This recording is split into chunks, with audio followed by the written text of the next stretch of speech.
Welcome back to an episode of We Are Again in front of Cahlabrok. Let's get in there and finish this missing son. Have you seen two dwarves around? Have you by chance seen two dwarves in the city? Funny you should ask. I did actually, about a week back. The boss mentioned the mess going on with the dwarves, so they caught my attention.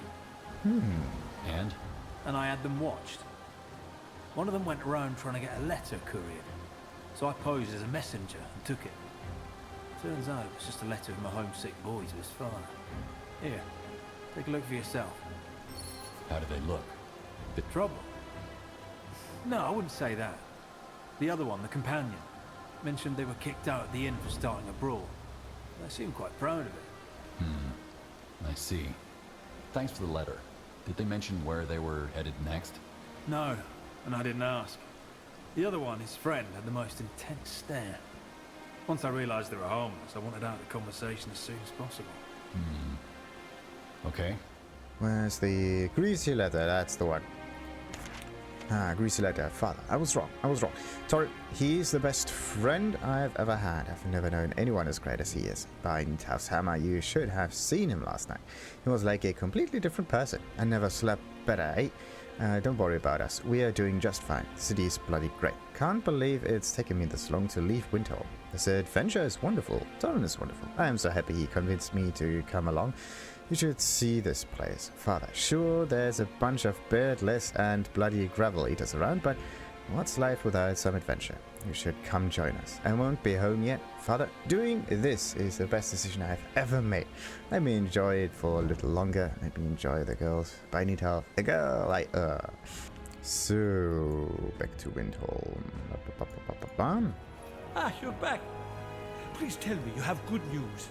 Your son and his friend made it to Cahlabrok, but they left before I got there.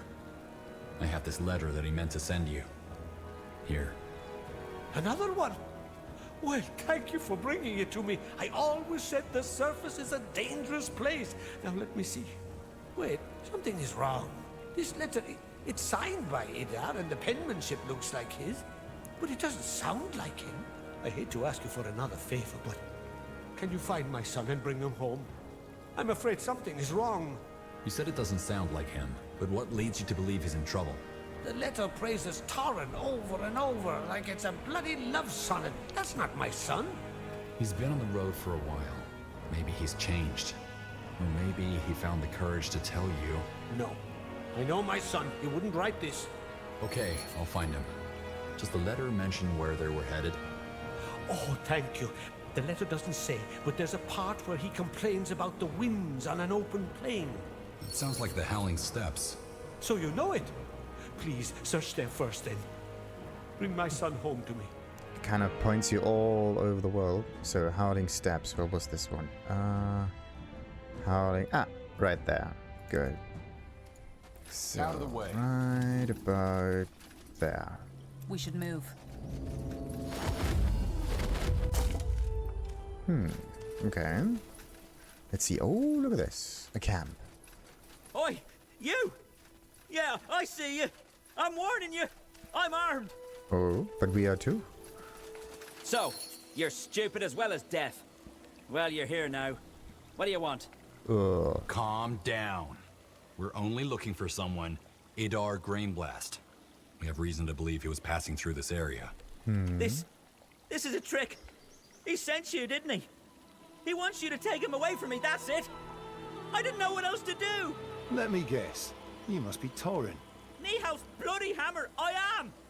You think you can talk down to me like I'm some stone-brained fool? Huh? You better stop looking at me like that or I'll bust your eyes from your bloody skull. Now get lost. Where is Idar? What have you... Fuck you!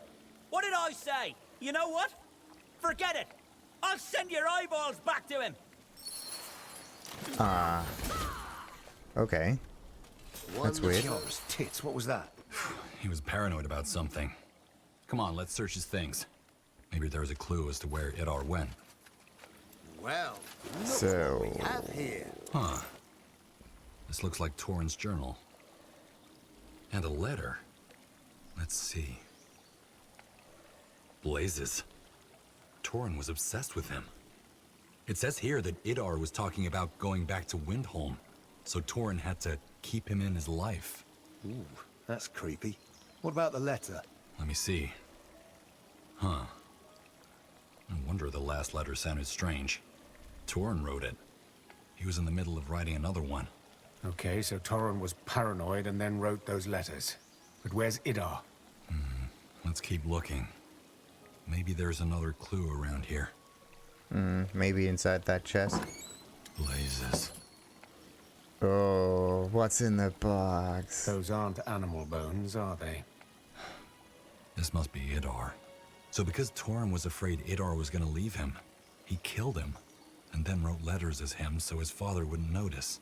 And don't forget, he carried around his bones like a child's doll. Guardians. We have to tell Herrik. I'll leave that conversation to you, General. Oh boy. This is usually the time when Irea kind of steps in and says, oh no, we shouldn't do that. Bag of bones, a collection of sturdy bones stored in a reeking bag. They look like at least the major part of a male dwarven skeleton. The missing traces of cuts and bones, fracture indicate young age. Torren's journal. The contents of the journal are largely incoherent. One passage is especially eye-catching for you. I killed her. I killed that beardless wench. Slit her bloody. She screamed and screamed by Needhalf. It was beautiful. I put her in the dirt right where her kind belongs. Ida cried, of course. He keeps crying. I don't know why. We have everything we want out here. The adventure, the fresh air. It's more than we've ever wanted. It's more than I've ever wanted. Why can't he see that? By Needhalf's hammer, he should be grateful. I got him out of Windholm. He hated it there. I can still smell her on me. I went to see her a few days ago, just dribbling in the shit, dust and stone. She died quick. Ida liked her. Why? Even now she still won't shut up. I know Ida can hear her too. He mumbles her name in his sleep. Ida, the beardless is going to leave me. I caught him babbling last night about how he wanted to go home. He's going to leave me. I cannot let him do that. I need him in my life. He needs me in his life. He's going to leave me. I'm going to have to talk with him, make him see it's perfect out here. Why would anyone want to leave this place for Windholm? I need to keep him around for his sake. He's going to be with me now forever. His father will understand. The rest of the journal is blank. Oh no. Tragedy. Huge, huge tragedy. You're back. Well, what did you find? Where's my son? I got him right with me. I'm sorry. Your son is dead. What? No. Not Idar. Are you sure? How could he be dead? His friend Torren. He killed him. He killed him and then kept his body with him. He was the one who wrote the letters. No, that's... You're lying. You made that up. I'm sorry, but it's the truth. I brought back his body. I thought you would want to bury him. You're a liar. That's not my son. He's still out there. I know he is. Get away from me. I'll find him myself. Okay, that was an iffy mission, but we did have it completed. And it kind of reminds me of that father and girl quest in... Yeah, in the normal Spellforce 3. Because it had the same kind of feel to it. Parent searching for their child, and then they end up dead, and the only thing that we... well, in this case, we actually have proof of their death, right? Some kind of death, some kind of proof, at least. Definitely not the bestest feeling in the world. But alright.